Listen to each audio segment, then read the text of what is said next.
আজ এটা করব, কাল সেটা করব। গত সপ্তাহে যে শখটি পূরণ হয়নি, পরের সপ্তাহে সেটা পূরণ করার চেষ্টা চলবে।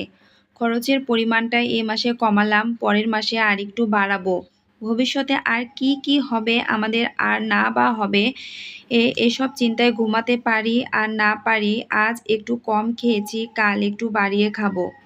আজ ঘরের খাবার আর ভালো লাগছে না, কাল বাইরে খেতেই হবে। মনে হয় একটু আগোছালো চলছি, আর একটু আমাদের গুছিয়ে চলতে হবে।